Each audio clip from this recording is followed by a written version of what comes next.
दोस्तों आज तो संसद में बीजेपी के सांसदों ने भी अपना माथा पकड़ लिया होगा। सबके दिल से निकल रहा होगा, हमसे का भूल हुई जो ही सजा हमको मिली। दोस्तों बीजेपी के पास सांसदों की कमी नहीं है, लेकिन उन्होंने चुनाव सुधारों के मुद्दे पर बहस के लिए किसको उतारा? कंगना रनौत को उतारा। और कंगना रनौत ने अपने कुछ मिनटों के, कुछ छोटा सा भाषण था उनका 6-7 मिनट का, अपने कुछ मिनटों के भाषण में मतलब थोक के भाव में गलतियां कर दी, होलसेल में गलतियां कर दी।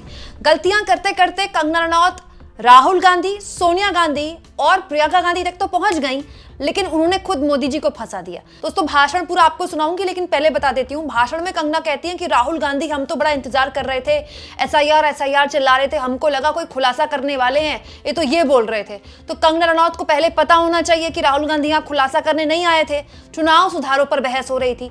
दूसरा दोस्तों, कंगना रनौत सोनिया गांधी को कांग्रेस पार्टी का अध्यक्ष बता रही थी, जबकि कंगना रनौत को पता होना चाहिए कि सोनिया गांधी कांग्रेस पार्टी के अध्यक्ष नहीं है। कांग्रेस पार्टी के अध्यक्ष है मल्लिकार्जुन खड़गे, सोनिया गांधी कांग्रेस पार्टी की पूर्व अध्यक्ष हैं।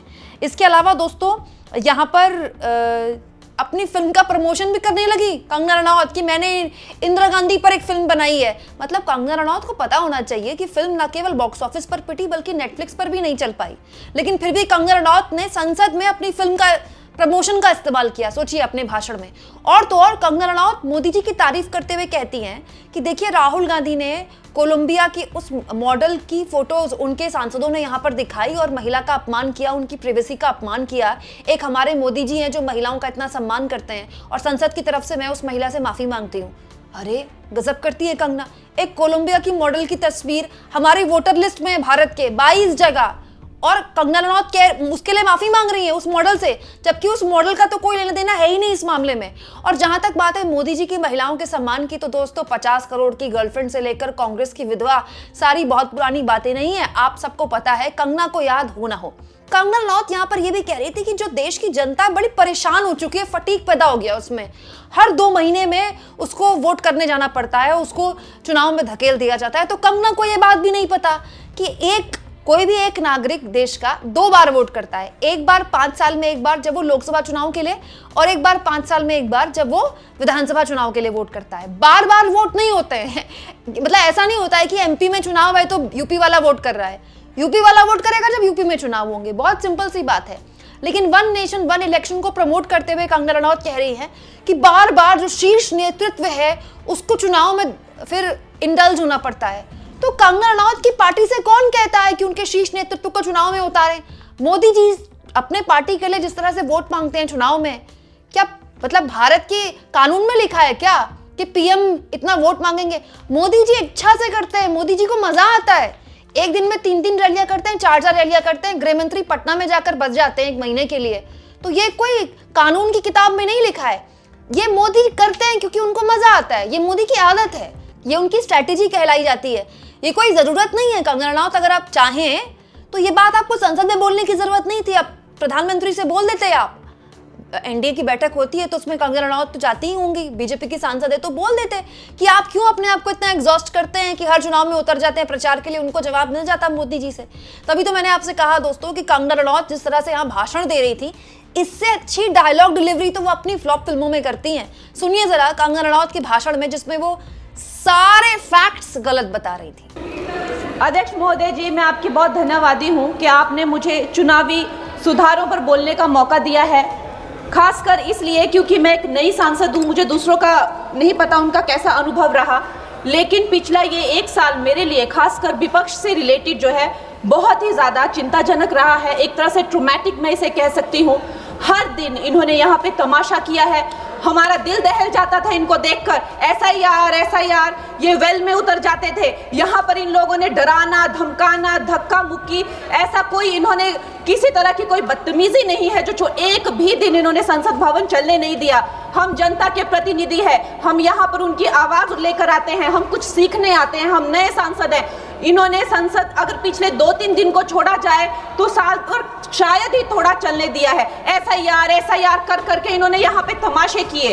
लेकिन अब जब इनको बोलने की बारी आई एसआईआर पे, तो अध्यक्ष महोदय जी, हम देख रहे हैं कि कल leader of opposition Rahul Gandhi ji ने, मुझे लगा क्या खुलासा होगा, हम भी बड़े उत्सुक थे, सारी साल हमने एक ही शब्द सुना है, अब ये क्या ग्रैंड रेवलेशन होगी। लेकिन राहुल गांधी जी जो लीडर ऑफ ऑपोजिशन है, उन्होंने कल जब कहा खादी है, खादी में धागे हैं, धागे में लोग हैं, लोगों के अंदर, उनको जब कहा गया कि आप पॉइंट की बात कीजिए, तो उन्होंने कहा कि मैं अपना फ्रेम कर रहा हूं, मैं अपना आर्ग्यूमेंट फ्रेम कर रहा हूं। और इतनी देर बाद जब वो फ्रेम करके पहुंचे, तो ले देकर वो वापस उसी अंतर्राष्ट्रीय मूल की महिला, अध्यक्ष जी, मैं एक महिला होने के नाते आपसे रिक्वेस्ट करना चाहती हूं कि every woman is entitled to her dignity. वो अंतर्राष्ट्रीय मूल की है, विदेशी महिला है, लेकिन उन्होंने कितनी बार आकर उन्होंने सोशल मीडिया पे कहा है कि मैं कभी भारत नहीं गई हूं, मेरा हरियाणा चुनाव से कुछ लेना देना नहीं है। लेकिन फिर भी ये लोगों ने बिना किसी ठोस सबूत के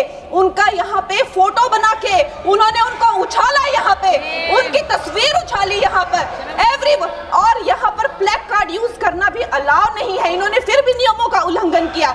मैं चाहती हूँ सबसे पहले तो मैं इस सदन की तरफ से उन महिला से बहुत ही माफी मांगती हूँ कि इस सदन में बिना कि उनकी आजकल जो पर्सनैलिटी राइट्स का भी एक बहुत बड़ा क्राइम होता है, उसके उपरांत उनका फोटो यहाँ यूज किया गया, मुझे बहुत खेद है। भारतीय संसद की तरफ, संसद भवन की तरफ से हम उनसे माफी मांगते हैं। और ये देखिए, महिलाओं का हमेशा ये अपमान करते हैं, लेकिन हमारे प्रधानमंत्री चाहे बेटी बचाओ बेटी पढ़ाओ हो, महिलाओं को शौचालय देने से लेकर, महिलाओं को गैस देने से लेकर, महिलाओं को जो है वो छात्रवृत्ति न जाने कितनी ऐसी योजनाएं हैं। कांग्रेस वालों, शायद तुम लोग ये समझ नहीं पा रहे हो, ईवीएम्स हैक नहीं करते हैं प्रधानमंत्री लोगों के दिलों को हैक करते हैं। और ये लोग दुहाई देते हैं कि वो जो पुराने जमाने के दकियानूसी, वो जो चिट कागज पे लिखकर जो मतदान होता था वो सबसे अच्छा था। ये लोग भूल गए वो दिन, आप लोग भूल गए वो दिन।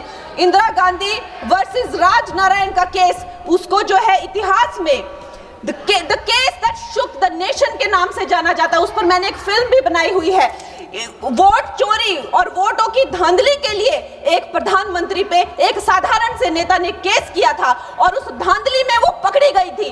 हर उनका जो आरोप है उसमें सच सिद्ध किया गया था और रातों रात उनको कुर्सी छोड़ने के लिए कहा गया था और रातों रात जो है उनको ये आदेश दिया गया था कि आगे इतने सालों तक आप कभी जो है वो चुनाव लड़ नहीं सकते। ये धांधलियां इन्होंने करी हुई हैं और ये जो है उस टाइम के बैलेट बॉक्सों को उठाकर ले जाते थे ये लोग और आज कहते हैं कि इनको ईवीएम्स जो है वो हैक हो जाते हैं। अध्यक्ष महोदय जी, मैं इनको याद दिलाना चाहती हूँ, प्रियंका गांधी जी कहती हैं कि छोड़ो पुरानी बातें, हम पुरानी बातें नहीं करेंगे, हम पुराने लोगों के बारे में नहीं बोलेंगे।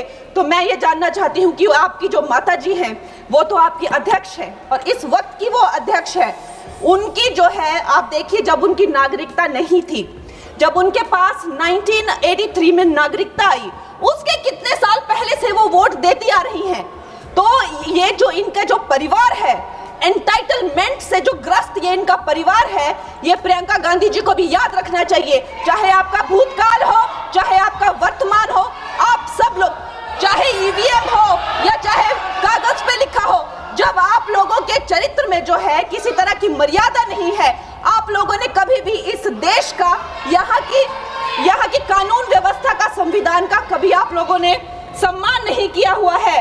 और अध्यक्ष महोदय जी, बिहार में जैसे ही एसआईआर लागू हुआ, हमारी सरकार ने जो है कम से कम 60 लाख से ज्यादा अवैध, अब ये जो सारे अमाननीय वोट कार्ड है, ये सिर्फ घुसपैठियों के नहीं है। कुछ ऐसे लोग हैं जो माइग्रेट हो गए हैं, कुछ ऐसे भी लोग हैं जो इस दुनिया में है ही नहीं, 60 लाख से ज्यादा। और अगर वो लोग जेन्युइन थे तो उन्होंने, किसी ने तो रिक्वेस्ट करनी चाहिए थी कि भाई मेरा वोटर आईडी कैंसिल हुआ है।